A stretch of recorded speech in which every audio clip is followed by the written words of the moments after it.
Paval for Access Arts Live, bringing you our weekly roundup of live performing arts on live this week. This week we have found opera for you from the Bayreuth Festival. We have found chamber music coming from Seattle, Washington, and from Australia. We have a concert coming from New Zealand, Wellington, New Zealand.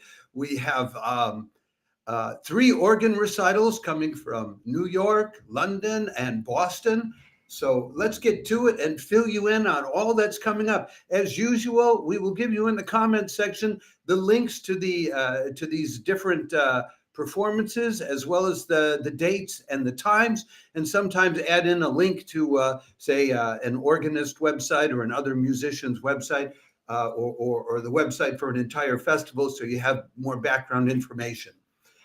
So let's start. Right away, we start on Tuesday. On Tuesday, the Seattle Chamber Music Festival begins and finishes off its last week of this marvelous chamber music festival that began at the beginning of July, and they have done live streams, 2 or 3 live streams a week, all through the month of July. The last 2 are this week, on Tuesday and on Friday.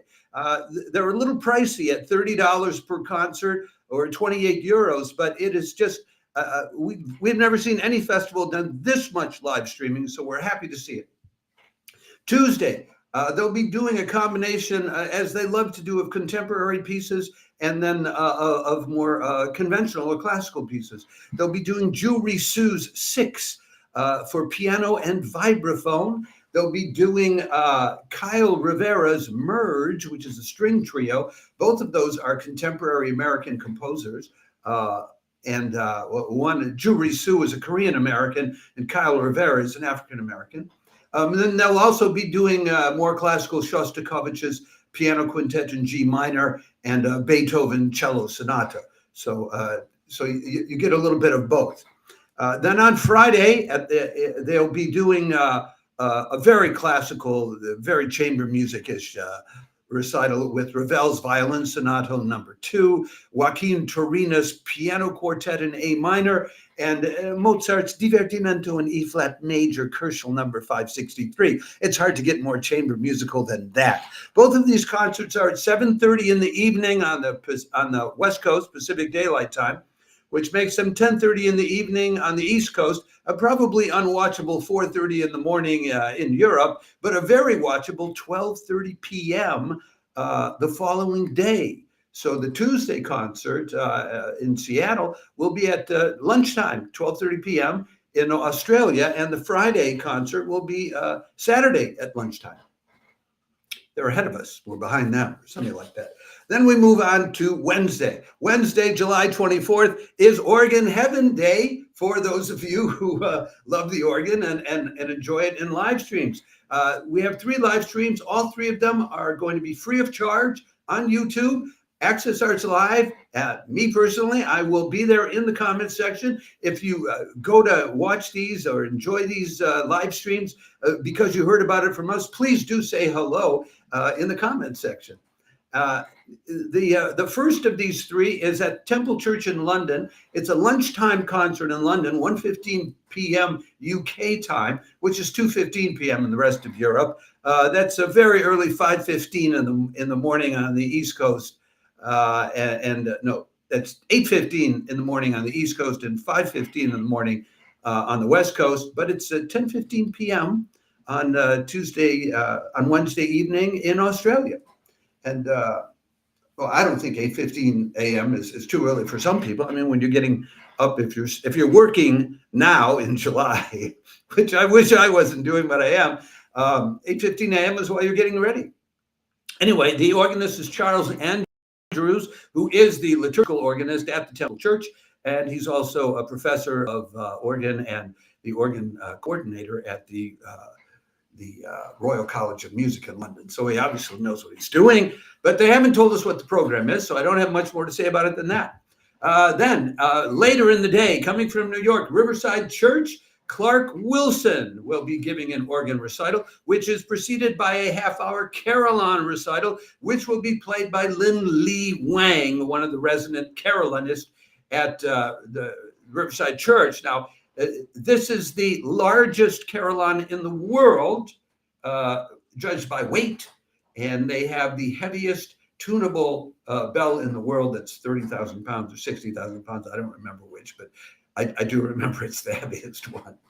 Okay, Clark Wilson is not a church organist. He's a theater organist. He specializes in silent films. He's going to be playing the accompaniment to the 1920 film, The Mark of Zorro.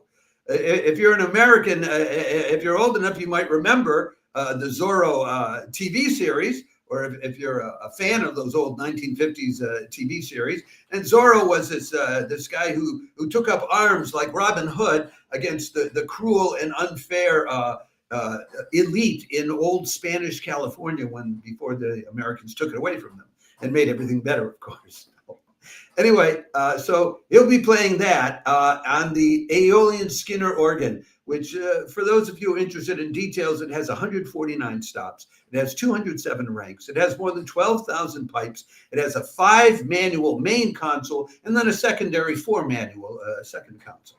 All right, then after that, that's at 6:30 p.m. Eastern Daylight Time, 3:30 in the afternoon on the West Coast, 1:30 in the morning in Europe, and 9:30 Thursday morning in Australia.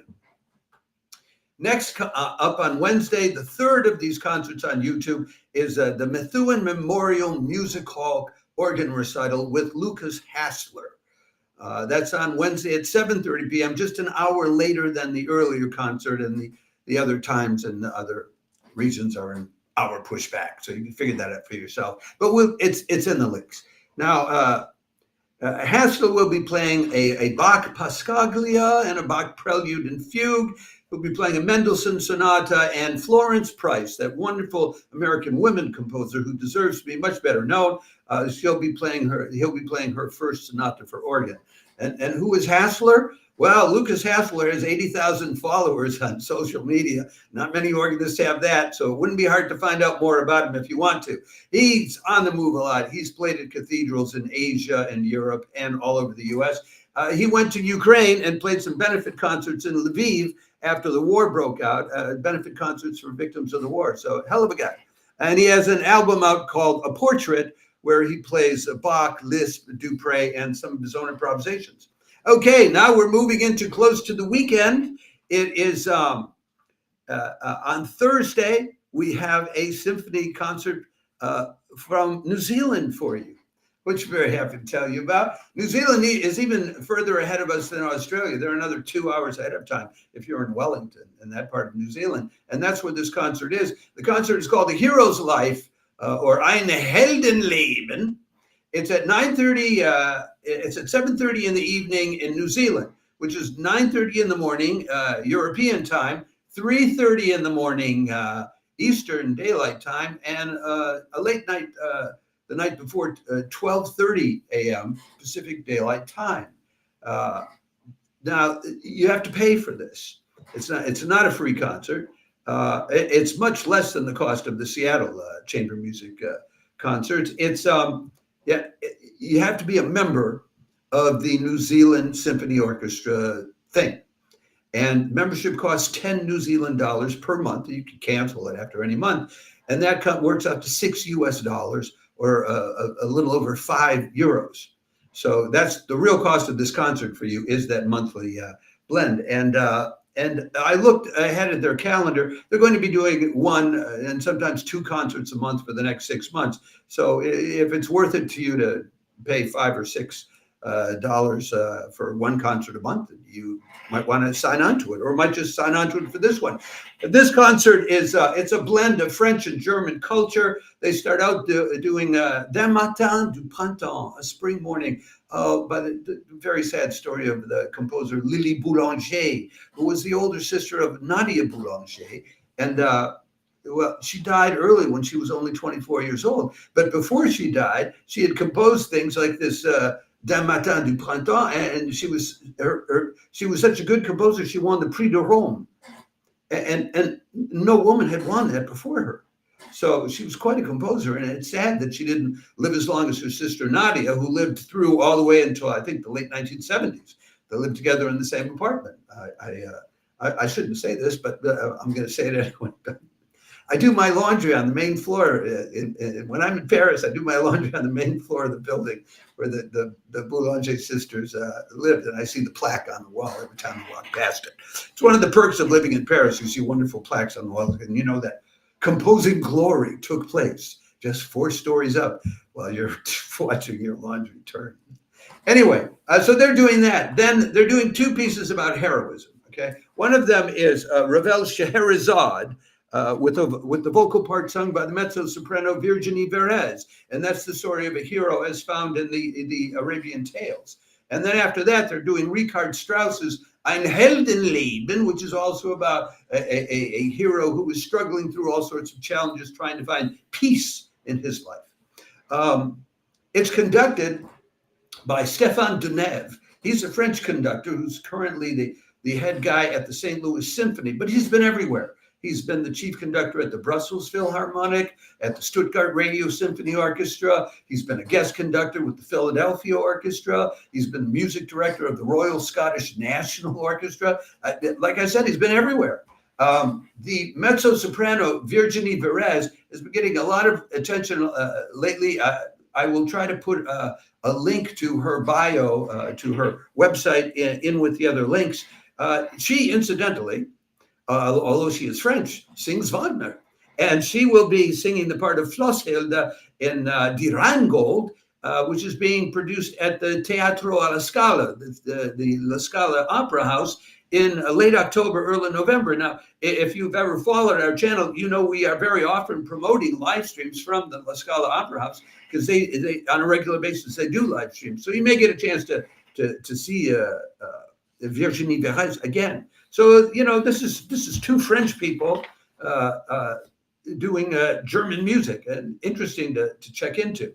Also on Thursday, though, major event for those of you who are opera lovers, the Bayreuth Festival rolls out its new production of Wagner's Tristan und Isolde. You know, Wagner was the one who founded the Bayreuth Festival in 1876. So you can be sure if we get to watch from the afterlife what happens on Earth, you can sure Wagner's going to be live streaming this too. Anyway, this is on at 4 o'clock European time, which will be 10 a.m. on the U.S. East Coast, 7 in the morning on the West Coast, 7 a.m. on a Thursday morning. And it'll be on at midnight that same night, Thursday night, in Australia. Not bad watching Tristan und Isolde in the middle of the Australian night. Anyway, it's being, the staging is being done by a very innovative guy, an Icelandic director, Thorleifur Örn Arnarsson. And the musical director is somebody very well known at Beirut, is Simon Bichkov. If you don't know who Simon Bichkov is, well, he's the Soviet-born American citizen who, of course, now is the head guy at the Czech Symphony Orchestra. Anyway, and the title role of Isolde is being sung by Camilla Nylund, who has sung this before. The first time she sang it was with the Zurich Opera in 2022, so it's not her first time at the party, and it should be pretty good. Usually the Zurich Opera knows what it's doing too. All right, so that's it for Thursday. That's a lot on Thursday, but on Friday opens up the Australian Festival of Chamber Music. Now, remember, we already told you at the beginning that there's the closing concert of the Seattle Chamber Music Festival. But then this new Australian festival opens up for the weekend with 4 concerts. Now, the cost of each concert, as streamed on the AustralianDigitalConcertHall.com, is $25 Australian dollars, which is roughly $16 US or 15 euros. However, the AustralianDigitalConcertHall.com live streams about 20 concerts per month, and you can get a monthly subscription there for 50 Australian dollars, which is 33 US dollars or 31 euros. That works out to a cost of about $1.50 or euros per concert if you subscribe to the Australian Digital Concerthall.com. I encourage you to check out their website. We're giving you the links to the festival website because it's the more direct way to get the tickets. But I strongly recommend that you take a look at the Australian Digital concerthall.com and see if you might be interested in getting to enjoy 20 of their concerts a month for $1.50 each. Their first concert is Friday, 7:30 p.m. Australian time, which is 11:30 in the morning in Europe. Easy to watch. Unwatchable, 5:30 in the morning on the East Coast and 2:30 in the morning on the West Coast. It's a very international group of musicians that they bring in from all over the world. For example, they're doing a piece by Percy Granger, which is called Pascaglia on an English folk tune, and it's for 3 pianos. Well, the 3 pianists are French, Israeli, and Australian, and so it goes with the musicians for all of these concerts. If you go to the website for the entire festival, which we'll give you, you can get the names of all the musicians and see how good they are.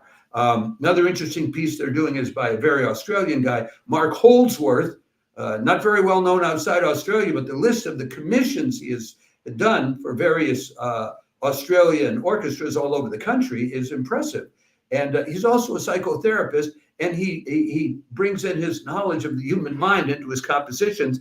And the piece by Holdsworth they're doing is called Hellfire. So if you've ever been inwardly troubled, maybe Hellfire will speak to what you've experienced.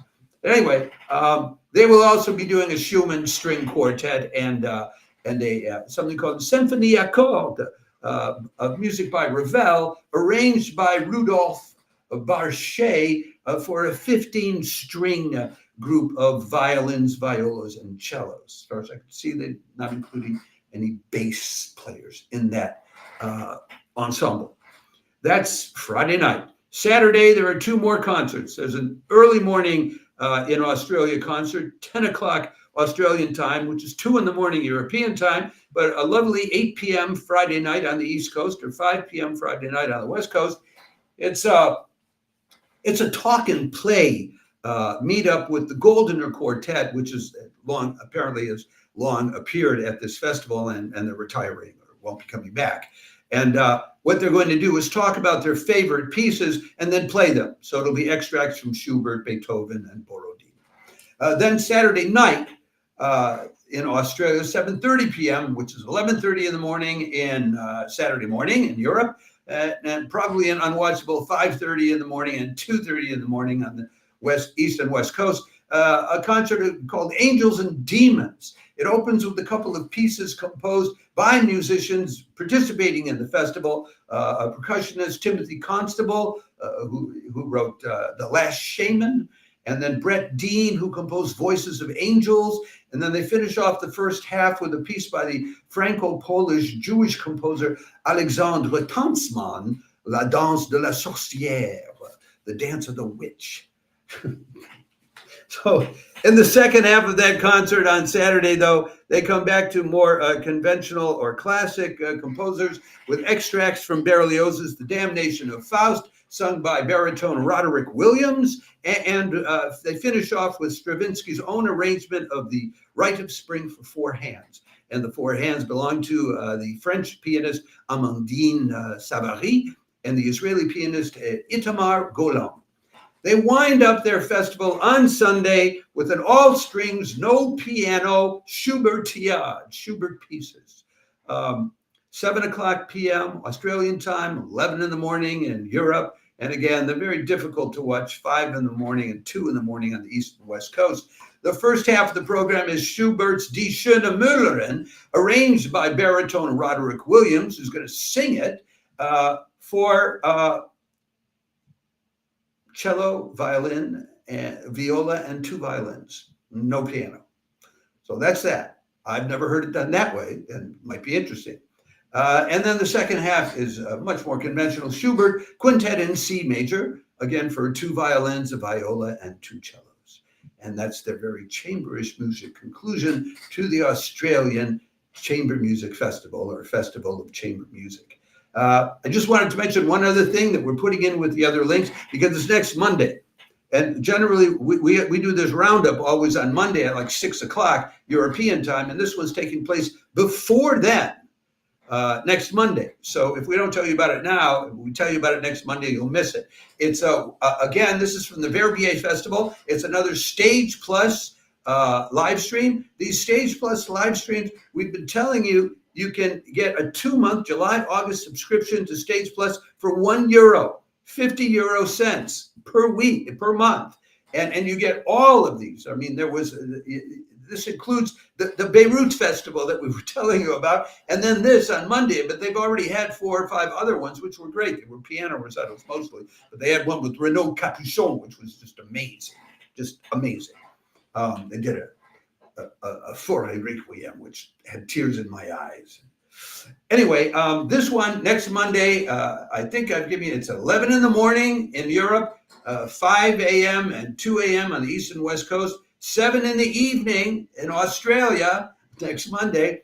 It's Korean violist Bomsori Kim, accompanied by pianist Julien Contin. She'll be doing violin sonatas by Debussy and Fauré, and in between those two, or around those two, she'll be doing a violin sonata by Szymanowski, and also a nocturne in Tarantella by Szymanowski.